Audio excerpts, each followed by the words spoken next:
토론자는 단상위 지정석에 이동해 주시기 바랍니다. 2부 발표 및 토론은 세종연구소 소장을 역임한 송대성 장군의 사회로 진행하겠습니다.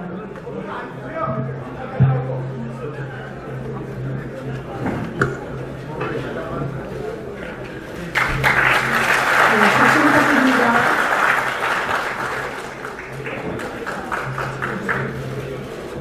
이부 사회를 맡은 공군 준장 출신 송대성입니다.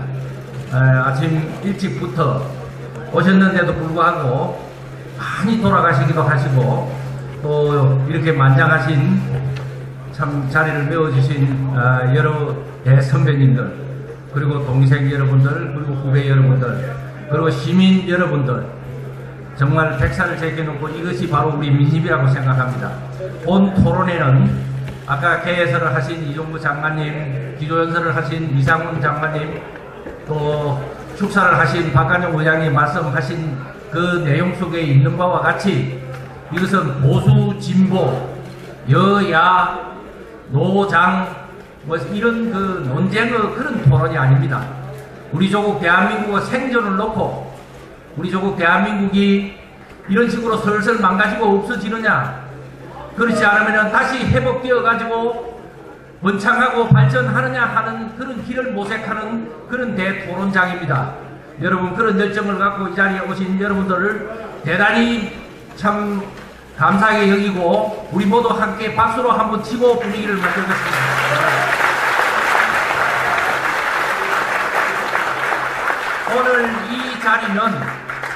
오늘 이 자리는 지난날 평생을 안보에 바치신 수많은 우리 선배님들, 문해대 선배님들이 정말 현직에서 물러나시니까 여건은 안 되시고 하루하루 지내면서 화는 나시고 밤새고 보면은 안보 역량은 자꾸 무너지고 이 현실을 어떻게 하느냐 하는 고민의 그런 정서들이 모여서 막 이런 자리를 만든 겁니다.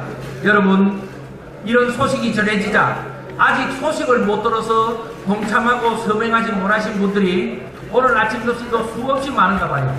사실 통계가 오늘 아침까지 통계가 415명입니다.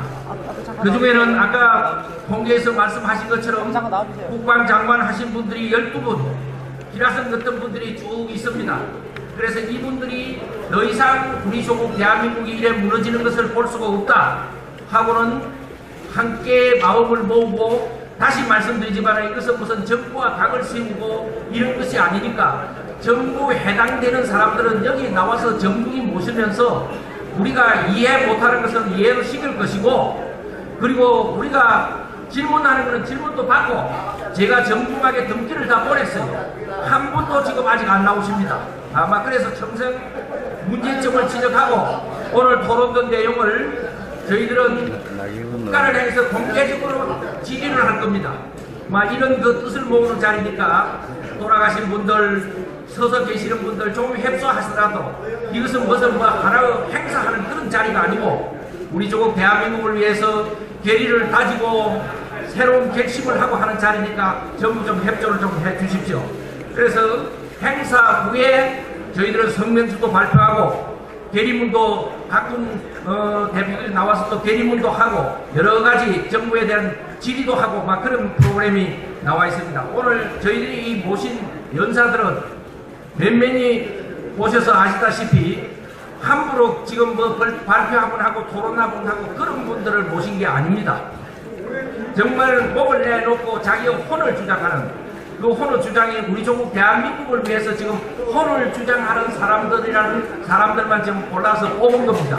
이해하십니까? 네. 그런 의미에서 오늘 여러분들 정말 바꾸시지 않는 분들 빼놓고는 한마디 아마 참 주옥 같은 이야기가 나올 겁니다. 발표하는 여러분들은 간단하게 자기 이름과 직책 이름만 간단히 말씀하시고 발표를 하시되 절대 20분은 초과 못합니다. 연세 많으신 분들이 계시기 때문에 화장실도 자주 가셔야 되고 그래서 간결하게 20분 내로 반드시 제가 자를 겁니다. 토론하시는 분은 10분 이렇게 하면서 오늘 뜻 있는 자리가 되도록 제가 사회를 진행하겠습니다. 그럼 우리 김태우 박사부터 이렇게 자기 자신 소개하고 이렇게 소개하고 하고 바로 들어가겠습니다. 네, 내가 누구다? 예, 저는 김태우 박사라고 합니다. 아까 보니까 다 자기 경험을 밝히는 게 관례처럼 된 것 같습니다. 저는 공군 병장 출신 김태우 박사입니다. 감사합니다. 박휘락 교수입니다. 국민대학교에 있습니다.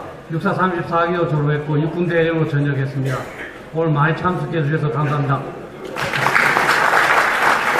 네, 신원식 예비역 육군 중장입니다. 전 합참 작전보기관과 차장했습니다. 감사합니다. 네, 김진 전 중앙일보 논설위원입니다. 감사합니다. 저는 지금 전 국방부 대변인 5년 동안 하고 현재는 중앙일보에 다시 돌아가서 군사안보연구소장 겸 논설위원을 맡고 있습니다. 그러면 제1주제 뒤에 조용히 하십시오. 발표하는데 뒤에 조용히 하세요.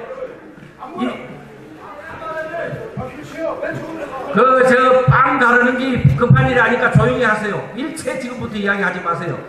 개무하는 사람들은 소리 내는 사람은 밖으로 내보내시기 바래요.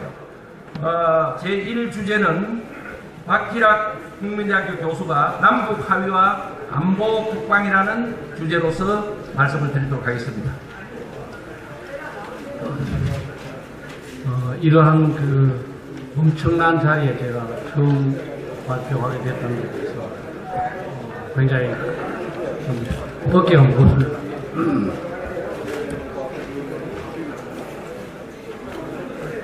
제가 아까 자리에 앉아 있는데 백선엽 장군께서 휠체어를 타고 들어오시는 모습을 보면서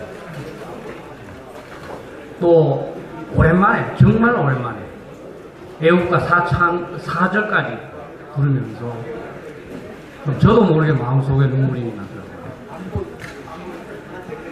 사실 저도 군인으로 살아왔습니다. 대부분 저보다 선배고 훌륭하시지만 진짜 사실 생각을 해보면 약과는 나이에 살한장이 돼서 전부 주저할 때 제가 집 바로 다구동 근처입니다만 그 유학산 고지를 뛰어 올라갔기에 대구가 지켜주고 대한민국이 지켜줬습니다. 여기 계시는 분들 다 용감하시지만 제가 사실은 다른 선배님들의 상의를 하면 하지 마라 그럴 것 같아서 상의도 안 드리고 제 시간을 조금 할애해서 꼭 소개드리고 싶은 것은 최근에 사실 용감한 군인의 모습을 별로 보지 못했습니다. 그러다가 이번에 이렇게 많은 인원이 모이고 이렇게 관심을 갖게 된 것은 제 옆에 있는 신원식 장군의 용기입니다.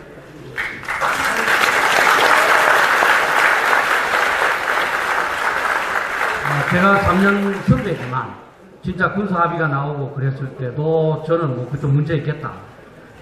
걱정만 하고 그랬을 때 선배님 이 문제를 제기해야 돼요. 그러면서 각 방송국에 나가서 진짜 보통 군인과답게 말도 잘할 뿐만 아니라 진짜로 용기 있게 과감한 이야기를 했습니다. 거기에 저도 참 자극을 받으면서 노력을 하고 그러다 보니까 다른 송대성 선배나 김태우 박사도 그러고 또 다른 선배들도 동조해 주시고 그래서 오늘 있지 않았나. 그래서 진짜 이제 그나마 최근 젊은 후배 장교 중에서 용기가 있는 사람이 없었던 것 같은데 저는 신원식 장군을 후배라도 또 이렇게 같이 자리에서 발표하게 됐다는 걸 감사하게 생각하면서 같이 한번 박수를 한번 주셔보겠습니다.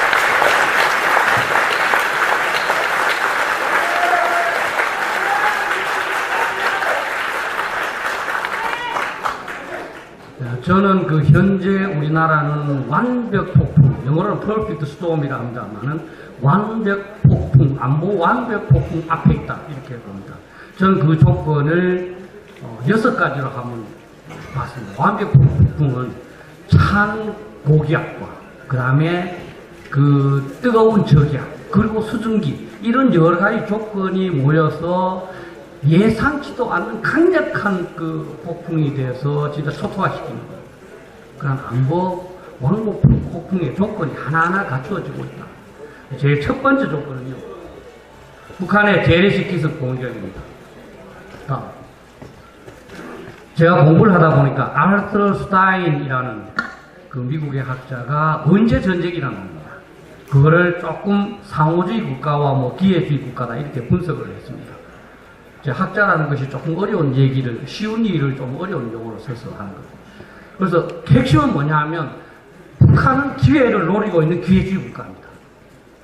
근데 한국은 어떻게든 잘해보려고 한 협력주의적인 국가라는 거죠. 그런데 우리 상호주의 국가, 이 상호주의 국가는 상대방이 강력하면 우리도 강력하게 대응하고 상대방이 잘하면 잘해주는 겁니다. 나쁜 거 아닙니다. 그런데 기회주의 국가는 이 상호주의 국가가 협력하려고 하는구나, 대결하지 않겠구나, 이렇게 오판할 때 한다는 겁니다. 그래서 2차 세계대전도 일어났고, 그래서 한국전쟁도 일어났다, 이렇게 이제 그 분석을 하고 있습니다. 그게 우리 한국의 현재 상황에 해당된다고 봅니다. 그 다음, 제가 군사력을 한번 비교해 봤습니다. 사실 지금 세계 각국에서 군사력 통계가 나오는데요. 그 오류가 뭐냐 하면, 우리 국방비가 너무 크게 포함되어 있습니다. 우리 국방비가 40년, 20, 30대 되지 않습니까? 그죠? 근데 실제로 북한은 봉급도 안 주고 여러 가지 싸지 않습니까? 그래서 우리 정보본부에도 어쨌든 아무리 그래도 한 3배 정도는 우리가 많다, 그런 얘기를 했습니다. 국방비가 많이 산정되다 보니까, 그게 무기도 사고 뭐 그런다 보니까 실제로 우리 군사력이 굉장히 높아 있는 거예요. 근데 국방비는 투입입니다. 근데 그것이 무기로 나오고 훈련의 성과로 나오고 사기로 나오는 게 군사력입니다. 그 군사력만 보면 핵을 뺐을 때, 제가 나름대로 좀 IISS 자료를 갖고 해본 결과, 핵을 뺐을 때는 우리가 1, 북한이 1.6, 핵을 포함하면 북한이 1.9, 우리가 1밖에 안 되더라. 북한이 군사적으로 우세한 겁니다. 왜냐하면 장기전이 되면 국방비가 있는 쪽 유리하겠지만 단기전이기 때문에 그렇습니다.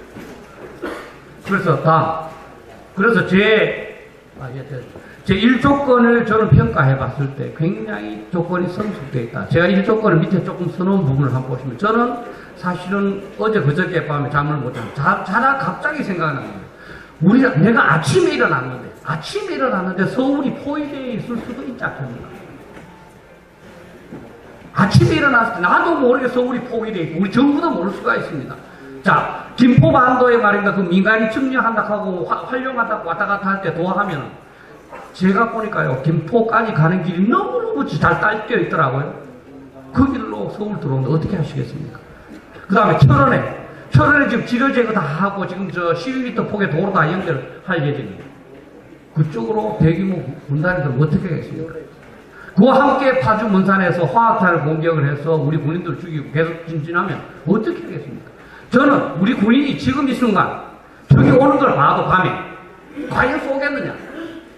저는 뒤로 물어본다고 생각해요. 이 소대장님, 저기인 것 같습니다. 소대장, 중대장한테 지금 뭔가 오는 것 같습니다. 중대장, 대대장한테, 대대장 사람들한테 계속 묻다가 보면 벌써 돌파되지 않았을까? 그래서 제가 잠을 못 자겠다. 아마 저뿐만 여기 계시는 우리 선배님들 다 그렇다고 생각하고 국민도 그러시라고 생각합니다. 그래서 1조건의 기습 공개 가능성은 굉장히 성숙했다. 두 번째 조건 핵입니다. 다음. 북한이 핵을 몇 개 갖고 있느냐? 외국 자료는 많습니다. 보시는 바와 같이. 우리나라는 단 한 번도 말한 적이 없습니다. 유일하게 지난 10월 1일 날 우리 통일부 장관이 20개 내지 60개나 국회에 보고가 있습니다. 그게 유일합니다. 우리나라가 얘기한. 국방백서에서 북한이 핵무기 개발했다는 말도 없습니다. 그럼 북한이 우리한테 핵을 어떻게 하려고 그러느냐? 우리 한국에 대해서 당연히 여러분도 아시다시피 사형을 하거나 사형 위협을 하는, 왜 미국을 공격하느냐? 미국한테 하는 건 간단합니다. 너 한국 지원하지 마라. 한국 지원하면 너 미국 도시 초토화시키겠다. 그게 조금 유식한 말로는 최소 억제라는 게 뭐냐면, 최소한만 피해를 끼칠 수 있어도 큰 나라는 공격 못한다는 겁니다. 영국, 프랑스가 잠수함 몇 척만 갖고 있어도 러시아나 미국이 공격할 수 없다는 거죠. 왜냐하면 영국, 프랑스 초토화시키는 것보다 자기 도시 몇 개가 초토화시키는 게 더 피해가 되니까. 북한을 초토화시키는 것보다 로스앤젤레스의 한 발에 핵폭탄이 떨어지는 게 더 크기 때문에 미국은 공격 못 한다는 거죠. 그러니까 미국은 우리를 도와줄 수가 없다는 거죠. 그래서 저는 제 두 번째 조건도 굉장히 매우 성숙됐다. 매우 성숙됐다. 이렇게 봅니다. 다음은 세 번째입니다. 제 3조건. 국민들 대북 경계심. 하워드라는 그 영국 유명한 학자는, 마이클 하워드라는 사람은 뭐 전쟁론을 영어로 번역을 해서 우리 참 공부할 때 많이 읽고 그랬습니다. 그 사람이 이 forgotten dimension, 전쟁에서 실제로 숨겨져 있는 게 있는데 그거는 결국 정신적인 요소더라. 그거에 의해서 승패가 결정되더라. 우리 전부 다 모르지만, 그러면서 핵전쟁에서는 더욱더 정치적인 결의가 중요하다고 했습니다. 그런데 여기 보시면, 그래프에 보시면 우리 통일부에서 작성한 겁니다. 보시면 불안정은 점점 떨어지고 우리나라 안정될 것 같다고 생각해요. 지금 국민들 지금 정부의 어떤 뭐 조작이랄까요? 그 선동에 의해서 지금 편안하고 이제 잘 되고 있다고 낙관하고 있습니다. 얼마나 위험한 겁니까? 그래서 저는 제 3조건도 진짜 상당히 성숙되어 있다. 특히 저는 숫자로는 모르겠지만 힘의 측면에서 보면 이 나라를 지키려는 사람보다도 부수려는 사람이 훨씬 많다. 또 나라를 지키려는 사람은 여기 계시는 어르신들이고 나라를 부수거나 상관하지 않는 젊은이들이 지금 이제 너무나 많다. 다음 세 번째 제 4조건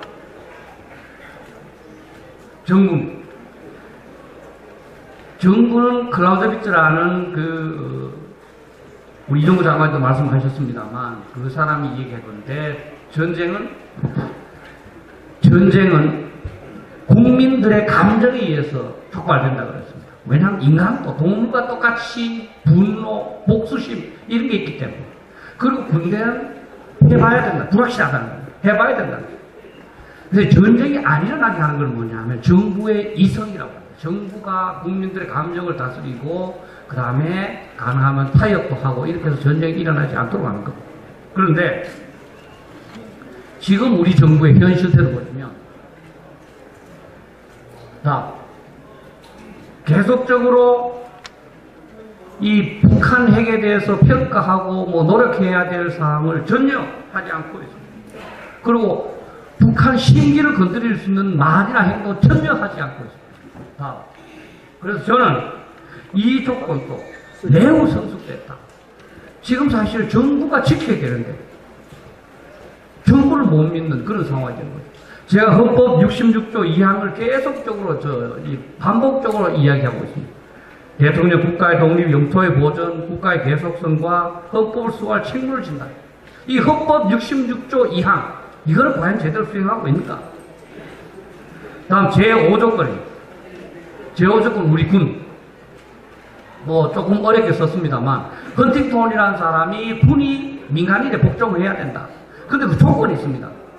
군은 정치적인 중립성을 지키는 반면에 정부는 군의 전문성을 존중해야 된다. 군대가 건의하고 하는 건 어지간하면 들어주고 군이 결정하도록 해라는 거죠. 근데 지금 정부는 어떻게 하고 있습니까? 다음 군대 진급 제가 듣기로 각 군에서 진급 심사하기 전에 이미 정부에서 하고 있습니다. 우리가 그게 개발해야 될 LCM의 시험평가를 하지 말라고. 이제 전력증가까지 사사건건을 하고 있어요. 그리고 사실 참 저도 안타깝게 생각합니다만 저희들도 뭐 책임이 있습니다만 현재 이 후배 군인들이 진짜 얼마나 노력을 하는가. 저는 각 국방부에 가면 홍길동전이라고 얘기합니다. 홍길동전이란 뭐냐면 핵을 핵이라고 말을 못합니다. 전부 대량살상 무기, 비대칭 무기. 핵을 핵이라고 못하고 북한을 북한이라고 못하고 이것도 굉장히 상당히 선두됐다고. 마지막 제6조건 한미동맹. 제가 그래프를 하나 썼습니다. 이게 이제 아트펠드라는 학자가 좀 한 건데요. 그래프를 보시면 큰 나라와 작은 나라의 동맹이 유지되는 조건은 간단하다는 거죠. 큰 나라는 안보를, 작은 나라는 자율성을 양보해라. 쉽게 말하면 자주성을 좀 양보해야 지켜준다는 거죠.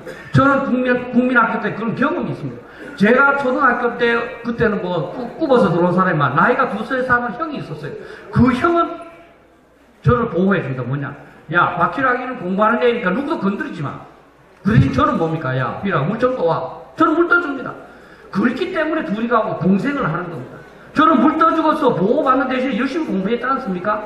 미국은 어떻게 일방적으로 지켜주겠습니까? 그래서 일본도 미국이 하는 말은 무조건 들어주는 거다. 왜? 미국의 도움이 필요하기 때문에. 그런데 지금 현 실태를 본다. 현 실태를 보면 굉장히 어렵습니다. 그래서 여기 이번에 제가 여기 쓴 거는 미국이 과연 확장업체 그 다음에 해구사를 제공하겠느냐. 두 번째 있는 다른 동맹국들이 한국을 도와주지 않으면 다른 동맹국들이 화를 내겠다. 야, 일본이 나도 안 도와주겠네. 나토가 나도 안 도와주겠네 하는 그거 이외에는 미국이 도와줄 이유가 많지 않다 하는 게 제가 분석한 겁니다. 그래서 지금은 미국이 워낙 그래도 자유민주주의 이념을 강조해서 지속되고 있지만 이 조건도 침식은 되고 있다는 게 제 평가입니다. 다음 완벽 평가의 가능성입니다. 현재는 굉장히 저는 높아지고 있다. 거기 제가 써놨습니다. 시나리오를. 이 파주, 철원, 김포로 이렇게 동시에 공격하면은 어떻게 하겠느냐. 그러니까 지금 우리는 북한의 선의에 의해서만 안보를 의존하는 굉장히 비자주적인 그런 안보를 추구하고 있다. 이렇게 봅니다. 다음, 한국은 어떻게 해야 될 것인가. 네, 됐습니다. 저는 핵을 머리에 이고 살지 않습니다. 북한 핵이 있다고 죽지 않습니다. 핵은 핵으로 막으면 됩니다. 미국의 핵이든 우리의 핵이든. 북한 핵 비핵화가 안 되면 우리가 죽는 것처럼 그럴 필요가 없다는 거죠. 모든 수단을 동원해서 핵도 막으면 되는 거지. 핵 비핵화의 모든 것을 걸어서는 안 되겠다는 것이고. 두 번째, 이제는 평화를 통해서 안보를 추구하는 것이 아니라 안보를 통해서 평화를 추구해야 됩니다. 이 세상에 이때까지 평화를 통해서 안보를 추구한 나라가 없습니다. 안보가 튼튼할 때 평화가 오는 겁니다. 다음. 결국은 다음. 네, 없어요. 네. 한미동맹이 중요한데요. 사실은 이제 이 겉으로 동맹이 견고한 것 같지만 굉장히 문제가 있는 것 같습니다. 제가 그거를 2월 달의 얼음이라고 저는 봅니다. 저는 시골에 살았기 때문에 2월 달의 얼음은 보기에는 굉장히 두껍습니다. 근데 그 힘이 하나도 없어서 그걸 보고 가다가 빠져 죽습니다. 그래서 봄에 사람들이 얼음에 빠져 죽는 겁니다. 한미동맹이 그렇게 되고 있다. 그래서 그렇지 않도록 해야 된다. 그 다음에 국민들도 이제는 저는 민방위를 해야 된다고 생각합니다. 트라운하우스라고 서초동에 있습니다. 아주 비싼 겁니다. 빌라가 하나에 100억 정도 합니다. 거기는 거주하는 사람들이 20일 살 수 있는 대피소를 마련했다고 인터넷으로 홍보하고 있습니다. 그런데 우리 안전행정권 국민의 안전을 보장한다 그러면서 북한을 자극할까봐 핵민방위는 전혀 검토도 하고 있지 않습니다. 다음. 3.1체를 저 좀 강조드리고 싶습니다. 왜냐하면 국민, 군대, 정부가 모두 일체화되어야 되기 때문에. 그리고 동맹과 우방을 회복해야 되는데 지금 우리나라 외교는 동맹의 핵심은 우리 편을 늘리고 적은 줄이는 건데 어떻게 된 셈인지 계속 적은 늘려나가고 우리 편을 줄이고 있어요. 일본과 저는 협력해야 된다. 사는 게 문제니까 이렇게 생각합니다. 그 다음에 이제 억제체를 회복하는 건 당연합니다. 다음. 남북관계 같은 경우에 진짜 상호 존중하는 그런 남북관계, 자존심 있는 남북관계로 만들어 나가야 되겠고, 그리고 우리 국력도 진짜 좀 발전시켜야 되겠고. 마지막으로 제가 여기 계신 군인분들을 좀 후배님이나 또 선배님들한테 이제 우리 사관학교에서 또 군에서 배운 미국 건신 군인본부의 이 초심으로 가야 됩니다. 연금으로 골프 치고 연금으로 해외 나가는 거, 해외여행 가고 이게 과연 맞느냐? 그 시간에 진짜 탱크 집회를 가든지 아니면 내 친구 한 명이라도 붙들고 진짜 안 보이기를 하든지 그런 것이 필요하지 않겠느냐? 아까 말씀하셨습니다만 진짜 군인들은 죽음으로써 말을 하지만 살아서는 행동하는 그런 사람이 돼야 됩니다. 특히 저는 좀 여기 계시는 분들한테 좀 부탁드리고 싶습니다. 여기 국회의원도 몇 분 와 계십니다만 못마땅한 점이 많으다고 생각을 합니다. 그런데 우리 편입니다. 그렇지 않습니까? 그 시간에 우리의 적, 그 다음에 남편을 비판을 해야지 우리 편을 비판했으면 되겠습니까? 우리 군인들이 매사에 몸을 보임으로써 우리 국가안보가 이런 위태로워진 이 상황, 또 군사 합의 분야 이것을 전화위복으로 삼아서 더욱더 든든해졌으면 하는 말씀을 드리고 싶습니다. 이상 발표 마치겠습니다. 제1주계 박희락 교수는 우리가 현재 안보 상황이 폭풍 앞에 있는 상황과 같다. 그 폭풍의 원인으로서 한 6가지를 쭉 거론을 하고, 그 다음에 이것을 막을 수 있는 이 어떤 방법을 갖다가 제시했습니다. 이 안보 주제라는 것은 사실 재밌고 이런 건 아니에요. 심각한 거지. 그래서 잘 한 기절 들으시기 바라고, 다음은 우리 김태우 박사님께서 문재인 정부의 국방정책 예리하게 이렇게 보면서 발표를 하시겠습니다. 네, 감사합니다. 아마 오늘 메인 주제인 군사 분야 합의를 이따가 우리 신 장군님께서 하시도록 제가 중간에 좀 더 보완 설명을 하라는 그런 의미 같습니다. 오늘 제가 맡은 소임은 문재인 정부의 국방정책을 학술적으로 분석하는 일입니다. 그런데 오늘 분위기를 보니까 제가 여기서 학술적인 용어를 얘기해서는 안 될 것 같습니다. 좀 더 쉽고 간단하게 분석을 해보겠습니다. 첫 페이지 한번 보시겠습니다. 저게 뭐 복잡하게 적혀 있지만 저거 읽으시려고 노력하지 마시고 그냥 잘생긴 제 얼굴을 보십시오. 예, 제가 쉽게 설명하겠습니다. 예, 저기에는요, 대한민국이 국방정책을 하면서 취함에 있어서 우파적인 정통주의로 갈 것이냐, 좌파적인 수정주의로 갈 것이냐, 두 갈래의 길을 제가 제시를 했습니다. 중간에 있는 것들은요, 우파적 정통주의의 길입니다. 저게 지금까지 대한민국이 자유민주주의 국가로 성장해온, 번영해온 그 길이었습니다. 그러니까 보십시오. 나라를 하나씩 보십시오. 북한을 상대할 때는 북한하고 대화는 하지만 쟤네들이 우리를 기만할 수 있으니까 우리 안보를 허물지 않는다. 이게 원칙 아닙니까? 예, 이게 우파적 정통주의가 하는 겁니다. 그럼 좌파적 수정주의는 어떻게 합니까? 북한을 믿고 우리 걸 먼저 왕창 그냥 벗어주는 거죠. 예, 그게 좌파적 수정주의입니다. 다 마찬가지입니다. 미국하고 관계에 있어서 한미동맹이 그동안 대한민국의 번영과 안보 방패를 제공해 왔다는 사실을 부인할 수 있는 사람이 여기 계십니까? 없잖아요. 그걸 지켜나가는 것이 우파적 정통주의입니다. 그런데 좌파적 수정주의는 탈미로 가는 것이죠. 탈미로. 중국 마찬가지입니다. 우리가 중국하고 관계가 소중하지만, 예, 중국하고 관계 중요한 거 저도 압니다. 그러나 중국이 동맹보다 앞장설 수는 없는 것이죠.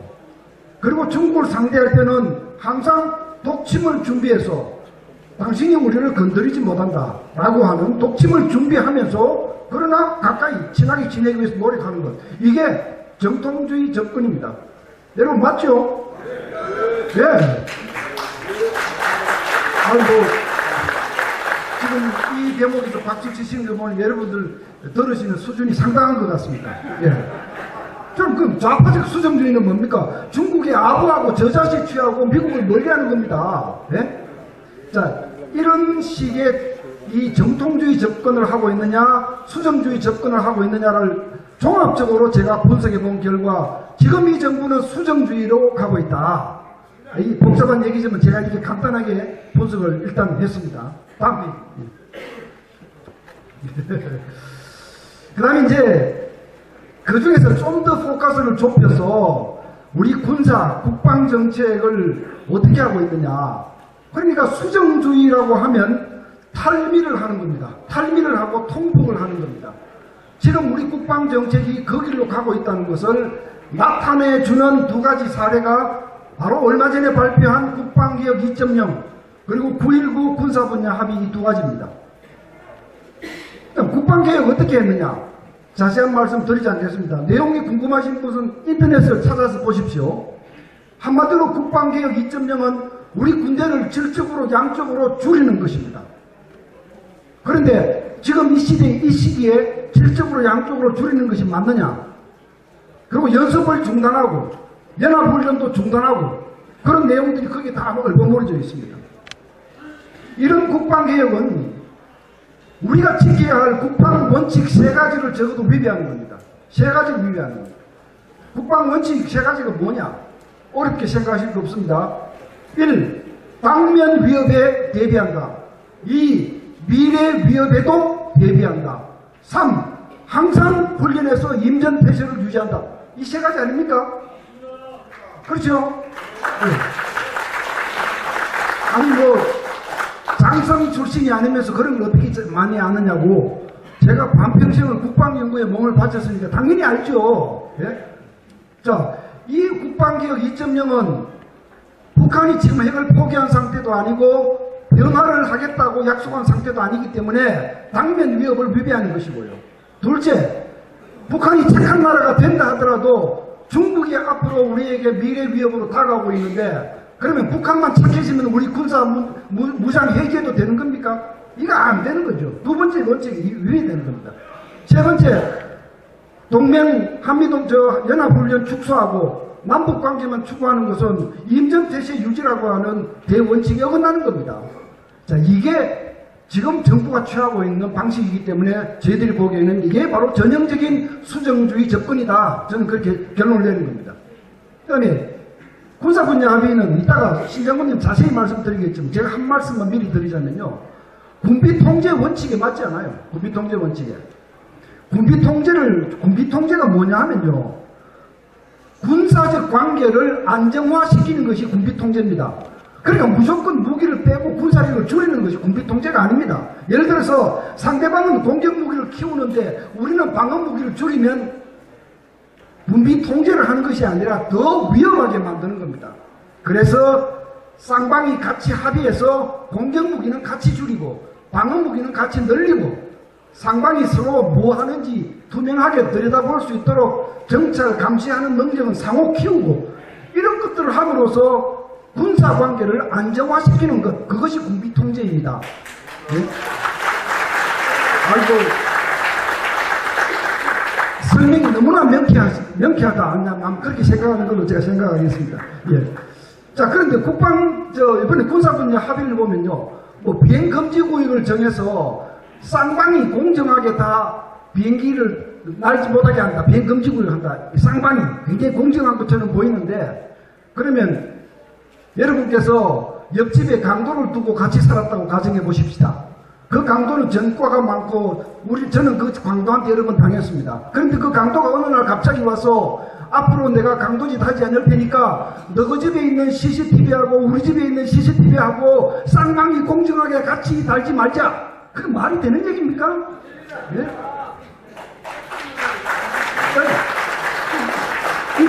이런 정책을 펼치니까 저희들 전문가들이 화가 나고 불안해지는 것이다. 다음에 이제 동맹 문제에 대해서 조금 더 말씀을 드리겠습니다. 지금 한미동맹은 겉으로는 외교적 이유로 표면화되고 있지는 않지만 속으로는 굉장히 약화되고 있습니다. 그 이유가 한미동맹이 약화되고 있는 이유가 세 방면에서 오고 있습니다. 세 방면에서. 세 방면. 미국에서도 이유가 있습니다. 트럼프 대통령 집권 이후에 미국의 기류는 상업주의로 바뀌었습니다. 동맹도 돈을 더 내라. 미국에 덕이 되지 않으면 함부로 가서 내 돈 쓰고 내 피를 흘리지 않겠다. 이런 소위 트럼피즘이라고 하는 기류가 부상하고 있다. 이게 미국 쪽의 원인입니다. 한국 쪽에는 우리 정부가 이념적으로 맞지 않는 아까 말씀드린 수정주의적 조치를 취하기 때문에 미국 국민이 한미 동맹에 대한 신뢰감을 자꾸 낮추고 있는 겁니다. 미국 국민들은 한국과 미국이 70년 동맹으로서 공조를 해서 북한 문제를 상대하는 걸로 알았는데 어느 날 갑자기 보니까 남북한이 공조해서 미국을 상대하는 구도가 돼 있더라. 이게 동맹이 맞느냐? 이런 질문을 지금 미국 국민들이 한국 국민과 미국 정부를 향해서 하고 있는 겁니다. 그러니까 한국에서 이런 원인을 제공하고 있는 겁니다. 북한에서 오는 원인도 중요합니다. 제가 저기에는 굉장히 어려운 용어를 썼는데요. rationality of irrationality. 저게 비합리성의 합리성이라는 얘기인데, 이것은 미친 짓을 하는 것이 가장 계산적인 것이다. 북한 입장에서는요, 미국하고 핵전쟁을 하기 위해서 장거리 미사일을 만들고 미국하고 한판 붙을 생각을 가지고 작년에 그렇게 심하게 협박한 것은 아닙니다. 북한이 미국을 그렇게 고갈치고 한 이유는 미국 국민의 마음을 흔들기 위한 겁니다. 저렇게 시애틀도 때릴 수 있다, 워싱턴도 때릴 수 있다고 조그마한 북한이 미국을 향해서 겁박을 하니까 미국 국민들이 뭐라고 하기 시작했느냐. 우리가 대한민국을 지켜주기 위해서 저 북한 같은 나라의 핵공격 위협을 받아야 되느냐. 대한민국이 예쁘지도 않은데 지금 저 대한민국 지켜주려고 우리가 북한 위협까지 받아야 되겠느냐. 이게 바로 동맹을 이완시키고 해체하는 건데, 이게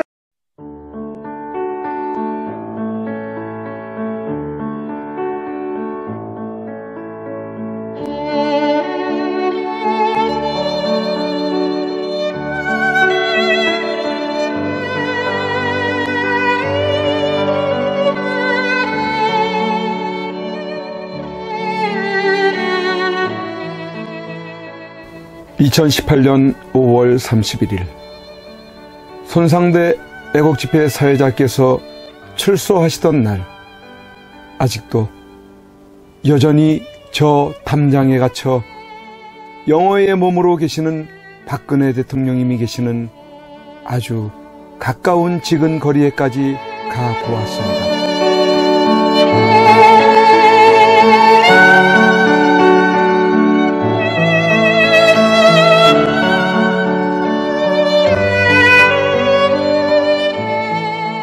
이런 곳에서 박정희 대통령님의 딸이자 아무 죄 없이 탄핵당하고 유린당해 감옥에 1년을 넘게 갇혀 고생을 하고 계시는 박근혜 대통령께서 계시는 곳이란 말이던가. 아, 이게 뭐란 말인가? 이런 게 있을 수 있는 일이란 말인가? 그러나 엄연히 지금 현재 대한민국 땅에서 자행되고 있다는 사실에 몸소리 쳐줘야 하지 않는가. 그런데 세상은, 언론은, 지식인들은, 정치인들은, 국민들은 왜 이렇게도 쥐 죽은 듯이 조용한 것인가? 내가 아닌 남이 당하는 일이기 때문인 것인가? 아, 대통령께서는 저곳에서 1년이 넘는 긴 시간 동안 과연 무엇을 생각하고 계셨을까? 지난날 청와대에 계실 때 함께 곁에서 있었던 배신자들이 누구인지를 아시고 분을 사귀지 못하고 계실까? 아니면 자신으로 인해 대한민국이 너무 무너져가고 있는 것을 염려하고 계실까? 우리 국민들은 바란다. 부디 대통령님께서 강한 정신력으로 버티시고 건강을 유지하셔서 반드시 복귀하시고 형편없이 무너지고 부패하고 비리 공화국이 되어버리고 빨갱이들로 점령되어버린 이 땅을 기경하여 다시 씨를 뿌리고 옥토로 만들어 다음 통일한국을 일구어갈 나라로 만들어 주기를. 왜냐하면 박근혜 대통령님만큼 깨끗하여 믿을 만한 사람이 없기에.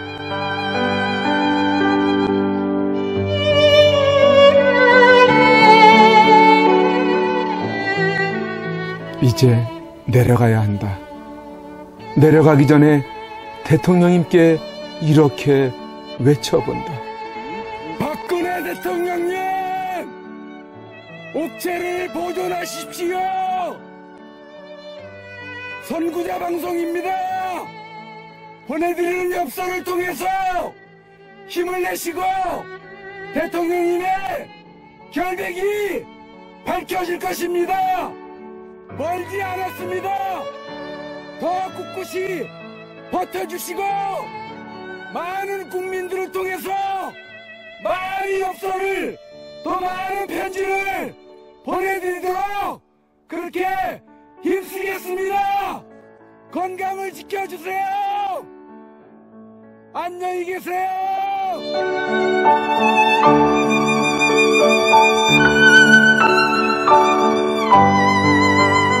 오늘 손상대 사회자께서 출소하시면서 여러분들이 보내주신 서신으로 인해 힘을 얻을 수 있으셨다고 하셨습니다.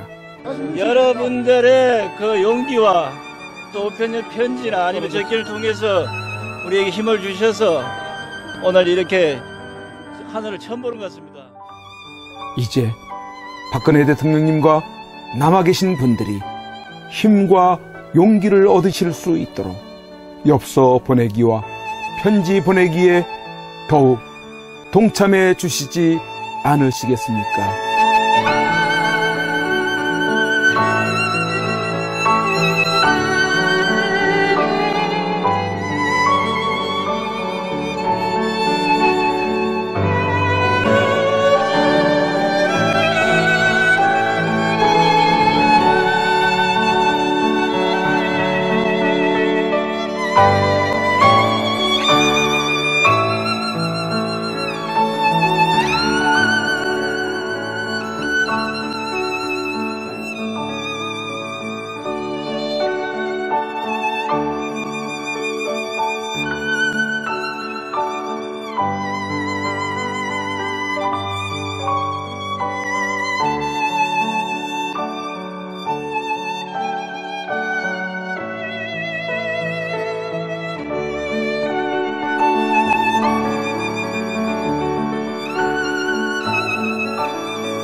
고